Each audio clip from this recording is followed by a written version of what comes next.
Hello, everyone. Sorry about that. Okay, I think that's better. So, yeah, welcome to the Now You Can See Me episode. My brother's currently at work, so there's no like copyrighted music going on or anything like that from his lovely bedroom. So, the title of this video is Doing the Temples, and if it's not identical to the one that um, was published yesterday, or yes, yesterday. I'll change the title of the video. If it's the same, I'll just leave it. So, anyways, the question I had proposed, and I got a response, um, was, do we need temples? And the idea of this video actually came about from two places. One, there's a guy here in the States that is actually attempting to build a temple to Hathor. And two, from a Pathos article about people having Catholic envy.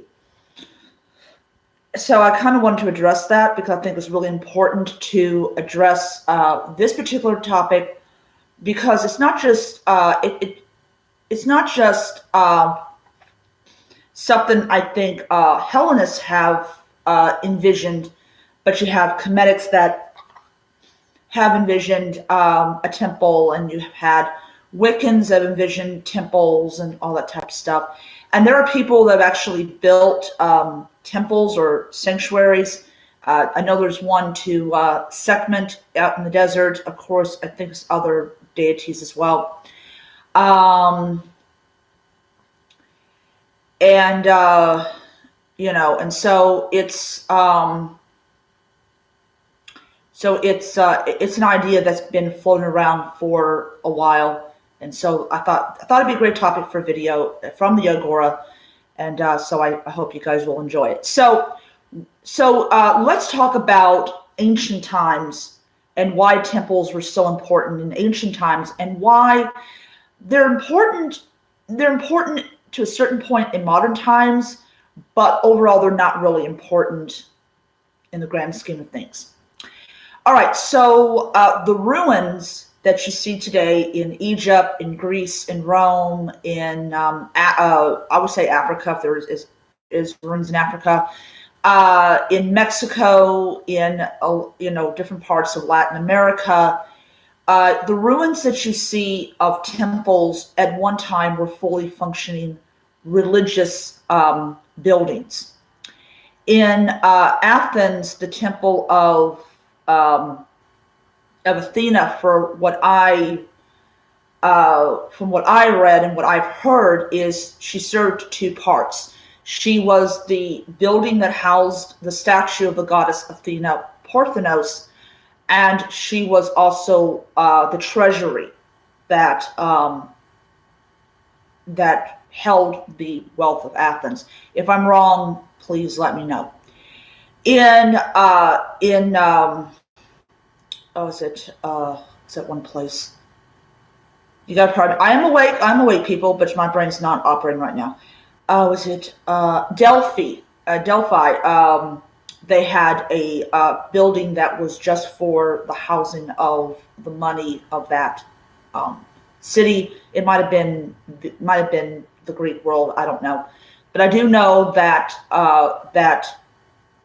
in essence, it basically held wealth.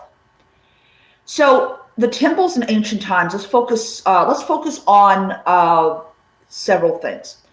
Okay, so the temples in Mexico. What would become Mexico? I can't pronounce. The one in Mexico City is a prime example. When Hernandez Cortez arrived in what would be Mexico City, he saw these big, tall buildings that, of course, he knew to be temples. Of course, he hadn't seen a temple in his life, because the Aztecs were were pretty much the Aztecs, the Incas, the Mayans. Well, let's focus on the Aztecs. The Aztec Empire was one of the few remaining polytheistic empires.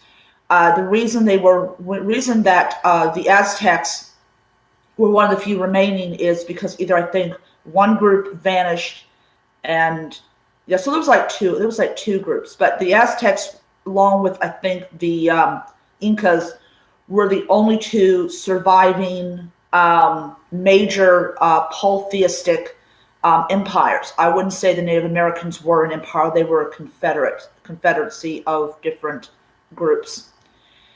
So, because they were an empire, they had the money and they had the resources to build temples, and they had the resources to maintain them. For the Aztecs, and I'm not going to try to pronounce their gods. I do not disrespect people's cultures that way, so I want them to pronounce their gods. Their gods demanded human sacrifice, and so the temples had this stairway, and the stairway served two purposes. Well, actually, three purposes. One, it allowed the blood to flow freely. Two, it was a way to get to the top of the temple. And three, it was a way of basically kicking the sacrifices down to the ground. So basically, they would be kicked and they would roll down the stairs. Hernandez Cortez was so horrified by this, and with good reason, because the idea of sacrificing human beings had actually been outlawed when Christianity came around, though there were cultures like the Greeks that had outlawed it, and the Romans who outlawed it to a certain point, but they liked their games, and I would say their games was a form of human sacrifice because people sacrificed themselves for the audience. There was also women that actually had sex with animals in the Colosseum, which was disgusting, but I'm sort of really glad that people stopped being able to do that legally. So the Aztecs, and I do think the Incas also practiced it, but the Aztecs really practiced it on a I don't know what the scale is for human sacrifice in the Aztec world, but it was a lot. Not enough to decimate the population, but it was a lot. So when Cortez and his men won, one of the things they did was they forcibly converted people to Christianity, and they outlawed human sacrifice. Now, there was a movie I watched a couple years ago where they were practicing human sacrifice in secret, and there was one scene where a girl actually allowed her heart to be ripped out of her body, and of course they were discovered, and the people were killed. I think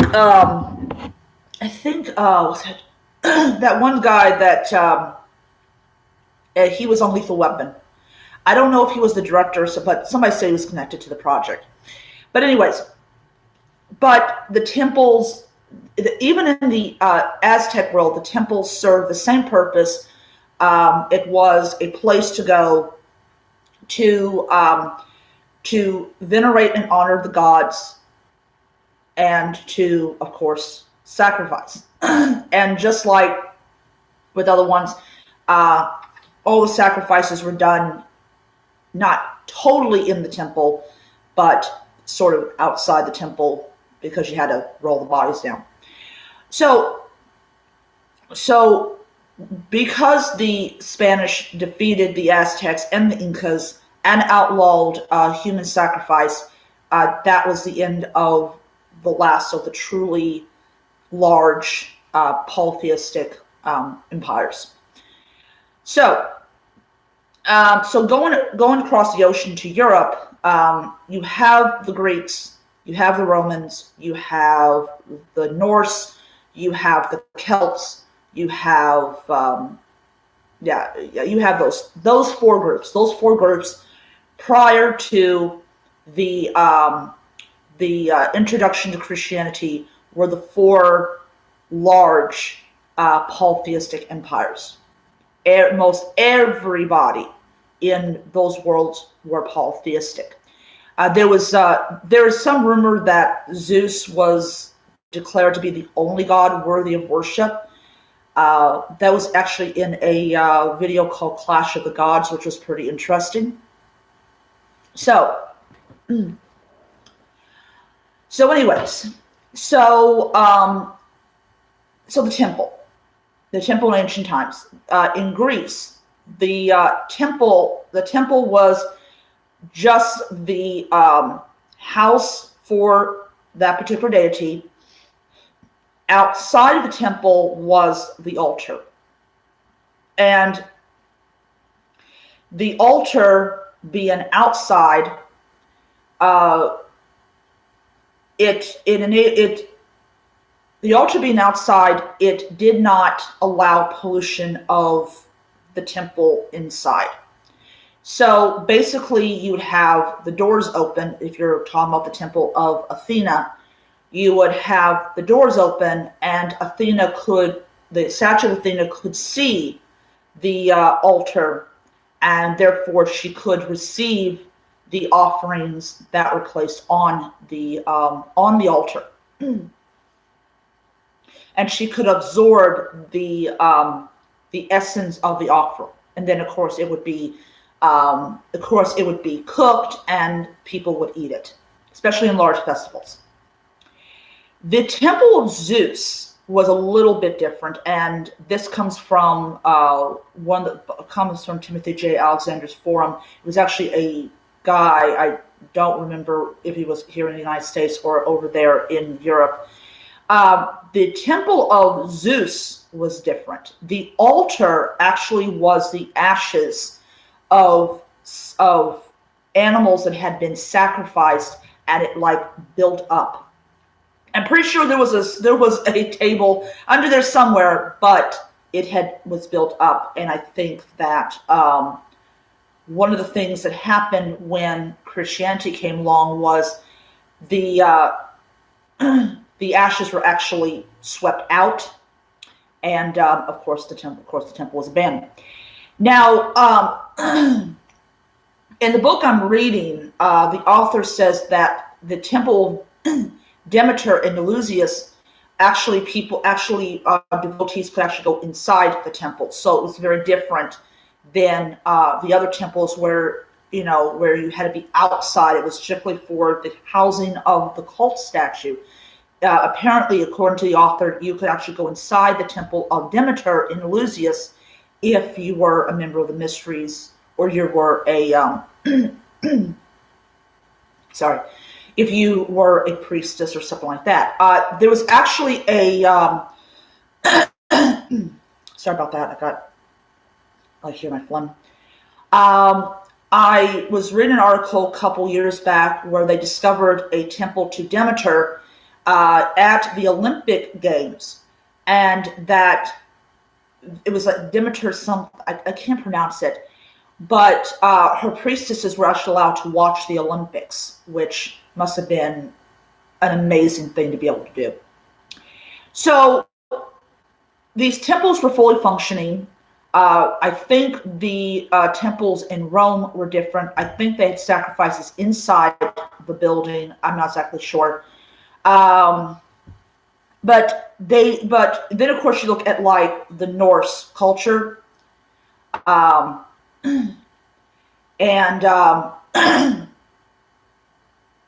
the Norse culture, and they actually they had Thor's oak that they would hang the sacrificed bodies of people.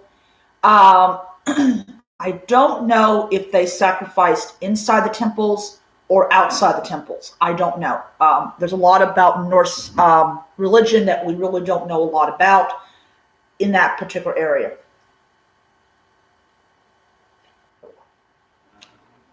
So, yeah.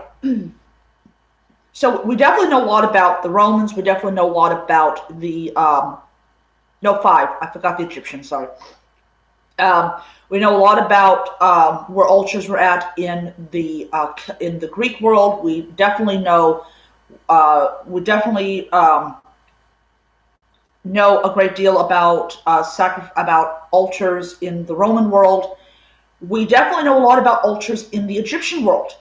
The altars definitely were not outside the temple complex, though there was statues that could receive offerings of incense that were located outside the temple that common people could access. We do know that for a fact. Um, but the Norse world, I don't know about the Celtic world. I don't know. I do know Quebec. We do know that the Celts were very different. Their sacred places were groves and stone circles and things like that. So they probably did sacrifices of animals, sometimes human. That was only if the crops got real bad. So we do know that, um, especially in like Ireland, they really didn't have like temple complexes. Um, so, so with the coming of Christianity, a lot of those temples were destroyed because the Christians believed that demons lived in them. Uh, a lot of images of the gods were defaced. We would consider this a form of witchcraft because the purpose of putting these things was to keep the images from leaping off or keep them from attacking people or whatever. So we consider that a form of witchcraft. Um, a lot of statues were destroyed, but the ones that were the most important temples, the ones that people loved and cherished and wanted to keep around, they were actually converted into churches. And this allowed a very rare opportunity for archaeologists to Festus is one of the most best preserved temples in the ancient world. There is no temple that still has its freaking roof. It's just, seriously, I mean, well, let's see here. Talking about the most preserved in the Greek world, but we're not talking about Rome. Um, so when we look at the temple of Hephaestus, we get a very good idea of what these temples looked like when they were still functioning. And the temple of Hephaestus was still functioning well into, I think, the 1900s. And it was actually decommissioned as a church, and it went back to being, a ruin. Um, so yeah, but we have a very good idea of what these temples look like when they're fully functioning. With that being said, so let's go forward to modern times. I said earlier in the video, there's a guy who's building a temple to Hathor on his own land, and in Europe, there actually is there's actually a Roman Reconstructionist group that actually built a modern temple to Jupiter, and of course they have altars that are around that are commissioned by people with a lot of money that are Roman polytheists, and they go and they spend money to have these these altars built and consecrated and blessed, and sacrifices are given. There's a lot of sacrifices being given to like the Roman aspect of Asclepius and the Roman aspect of Hygiena, and definitely a lot of sacrifices to Apollo, which is the Roman name for the Greek Apollo.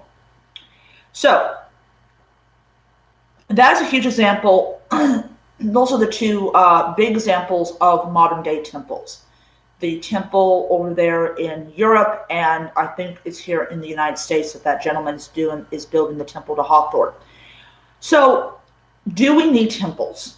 Do we need them? We don't. I have a temple in my room. and that is specifically for me to use. Of course, if somebody wanted me to do an offering to the gods, I'd be more than happy to do an offering to the gods for you if you wanted me to, and that would be totally free. I'm thinking about doing that um, for people because I have the space to be able to do it. So, but in a nutshell, we don't need temples. We don't need temples to the gods. As one of my subscribers said, we don't have the money or finances to. We don't have we don't have the population. A lot of your Hellenic polytheists live in New York, and there are some that live in California. And the reason that you have these two major cities that have a somewhat good sized portion of Hellenics is because they're big cities. I also think because they're near the ocean. That's just my own personal thought. Speaking of ocean, as soon as this coronavirus is over with, I'm going to go to the ocean and I'm going to give an offering to Poseidon. That's my goal. Is to go to the ocean. So we don't need temples. Now, organizations like Helion, they have their own place. They meet and everything, and that's excellent. I really think that's great. But yeah, so we don't need temples. And as I said, we just don't have the population. We don't have the money.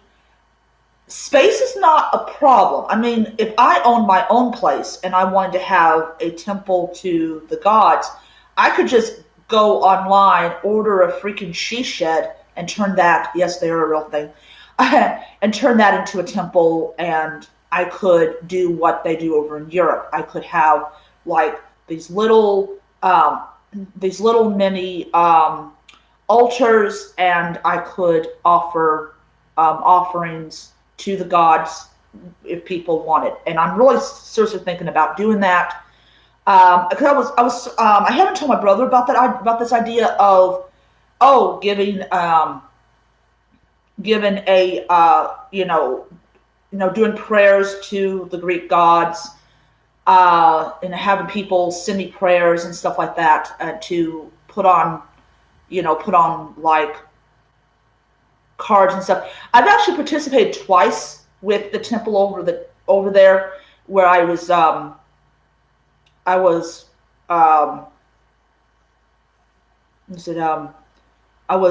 offering prayers. So I've done that twice, and I'm thinking about doing that again today when I get around to it. But yeah, so as I said, we don't need temples. And also thinking about is that modern day construction companies, they know nothing about building temples. If you go and you have a she shed, they can lay it down where you want to. That's not an issue. I mean, they could either lay it down, they could build a foundation. I don't know how the thing works. They could actually build one, but they don't know how to build altars. They don't know how to build temples. They don't know how to build this stuff because they were not trained on how to do this. And also the thing is, I hate cutting my sentence off and starting a new sentence. But even if we went and we built temples to the gods, we would have to, I would have to quit my job, and I would have to dedicate myself.